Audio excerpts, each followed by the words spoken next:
அனைவருக்கும் இனிய மாலை வணக்கங்கள். வவுனியா பூவரசங்குளம் மகாவித்தியாலயத்தின் 2026ஆம் ஆண்டு இல்லமை வெல்னர் திறனாய்வு போட்டியை உத்தியோகபூர்வமாக ஆரம்பித்து வைப்பதில் பெருமகிழ்ச்சி அடைகின்றேன். நன்றி.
பிரதம விருந்தினராக கலந்து தன்னுடைய வேலை பணிகளுக்கு மத்தியிலும் எங்களுடன் இணைந்திருக்கின்ற வடமாகாணத்தினுடைய கல்வி, பண்பாட்டு, இளைஞர் விவகார அமைச்சினுடைய செயலாளர் பட்ரிக் நிரஞ்சன் ஐயா அவர்களே, எமது வலயத்தினுடைய வலய கல்வி பணிப்பாளர் திருவாளர் தர்மலிங்கம் முகுந்தன் அவர்களே, எங்களுடைய வலயத்தினுடைய பிரதி கல்வி பணிப்பாளர் திருவாளர் ஆர் வீரசிங்கம் ஐயா அவர்களே, எங்களுடைய கோட்டை கல்வி பணிப்பாளர் அவர்களே, அவர்களுடன் சேர்த்ததாக இங்கு வருகை தந்து சென்றிருந்த அயல் பாடசாலையினுடைய அதிபர்கள் மற்றும் எங்களது தள வைத்தியசாலையினுடைய வைத்தியர், அதே போன்று எங்களது கிராம அமைப்புகளினுடைய தலைவர்கள் மற்றும் எமது நிறுவனங்களை சார்ந்த பல்வேறு பிரதிநிதிகள், எங்களுடைய என்றும் எங்களுடன் இணைந்திருக்கின்ற இந்த பூவரசங்குளத்தினுடைய பழைய மாணவர்கள், அன்பிற்கினிய பெற்றோர்கள்,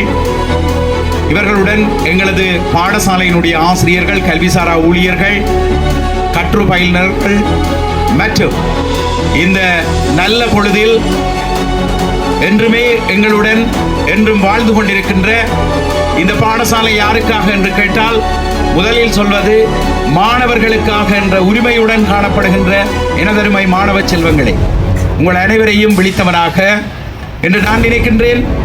ஒரு நல்ல விழாவில் கலந்து கொள்கின்றோம் என்பதை விட நல்ல முயற்சி ஒன்றில் நாங்கள் அனைவரும் கைகோர்த்திருக்கின்றோம்.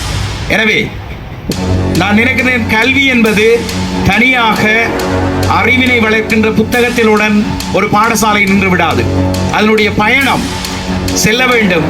ஒழுக்கம் மிக்கதாக, நல்ல கலாச்சாரம் மிக்கவனாக, இந்த தேசத்தில் பற்றுக்கொண்டவனாக, இந்த நேரத்தில் நான் ஒருவனை விழித்தவனாக எங்களுடைய 563 படைப்பிரிவினுடைய கட்டளை அதிகாரி திசாநாயக சார் அவர்களையும் விழித்தவனாக இந்த பாடசாலை வசதிகள் இருப்பதாக கூறப்படுகின்ற அதே நேரத்தில் வசதிகள் குறைவுகள் இருந்தாலும் எந்த இடத்திலும் எந்த போட்டிகளிலும் சென்று வெற்றி பெறுகின்ற மாணவர்களை கொண்ட ஒரு பாடசாலை என்பதை நான் பெருமையுடன் கூறிக்கொள்ளுகின்றேன்.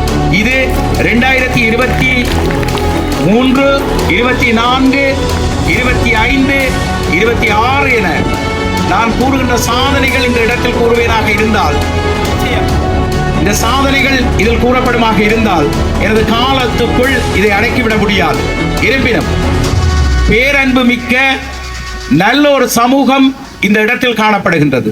எனவே கலாச்சாரங்களால், விழுமியங்களால், பண்பாடுகளால் உயர்வான ஒரு நல்ல கிராமத்தில் நகரமாக காட்டுகின்ற உழைப்பு மிக்க மக்கள் காணப்படுகின்றார்கள்.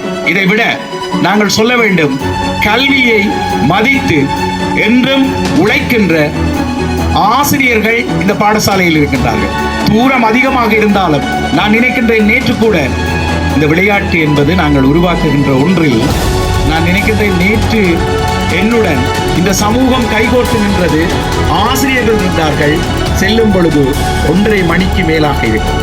ஆகவே ஒவ்வொருவருடைய உழைப்பும் நான் மதித்தவனாக இந்த விளையாட்டில் நாங்கள் கற்றுக்கொண்டது என்னென்று கேட்டால், வெற்றி என்பது கப்பால் நல்ல முயற்சியை நாங்கள் பெற்றுக்கொள்கின்றோம். இந்த வடிவமைப்புகள் ஒவ்வொன்றும் மாணவர்களுடைய மனங்களில் உதித்தவை என்பதுடன் ஆசிரியர் ஒருவர் கட்டுப்படுத்தி உருவாக்கப்பட்டதில்லை. இவ்வாறாக எமது பாடசாலை பல்வேறு சவால்கள் இருந்த போதிலும் வெற்றி என்ற நிறைவை நாங்கள் அனைவரும் தட்டிக்கொண்டே சென்றிருக்கின்றோம். ஆகவே பாடசாலை என்பது உண்மையில் ஒரு கிராமத்தினுடைய அல்ல சமுதாயத்தினுடைய முன்னுதாரணமான அமைப்பாக காணப்படுகின்றது. என்னுடன் உழைத்து சென்று உழைத்துக் கொண்டிருக்கின்ற ஒவ்வொரு ஆசிரியர்களும் இந்த இடத்தில் நினைவு கொள்ளப்பட வேண்டும். அதே போன்று மிகப்பெரிய ஆதரவை இந்த விளையாட்டு விழாவில் நான் நினைக்கின்றேன். நாங்கள் ஒரு பெரிய பணச்சுமையையோ அல்லாவிட்டால் ஒரு இடரையோ நாங்கள் கண்டதில்லை. அனைத்துக்கும் இரவிரவாக நின்று, அது மட்டுமல்ல, எந்த நேரத்தில் என்ன உதவியை கேட்டாலும் நல் முகத்துடன் சிரித்தவாறு எமக்கு உதவுகின்ற உள்ளங்கள் ஒவ்வொன்றையும் இந்த இடத்தில் நினைவு கூர்ந்து எமது பாடசாலையில் இந்த 2026 விழாவிற்கு தனது பல்வேறுபட்ட பணிகளுக்கு மத்தியிலும் இந்த இடத்தில் நான் நினைக்கின்றேன், எங்களது பாடசாலை வரலாற்றில் முதல் முறையாக ஒரு வடமாகாணத்தினுடைய கல்வி அமைச்சினுடைய செயலாளர் கலந்திருக்கின்றார் என்றால் அது இன்றைய நாளாக இருக்கின்றது. எனவே எல்லோரும் நகரத்தை நாடுகின்ற நேரத்திலும் எமது பாடசாலையில் நம்பிக்கை வைத்து இந்த இடத்தில் பெற்றோர்கள் எங்களுடன் இணைந்திருக்கின்றார்கள். எனவே எல்லோரையும் நாங்கள் விழித்தவனாக இந்த தேசம் மலர வேண்டுமாக இருந்தால் குறைகள் நிரப்பப்படுவதை விட, இருள்களை விமர்சிப்பதை விட ஒளியை ஏற்றுகின்ற எண்ணத்துடன் தொழிற்பட வேண்டும். இன்றைய இந்த நல்ல பொழுதில் உங்களுடைய எல்லோருடைய ஒத்துழைப்புக்கும் மீண்டும் நன்றி கூறி விடைபெறுகின்றேன். நன்றி.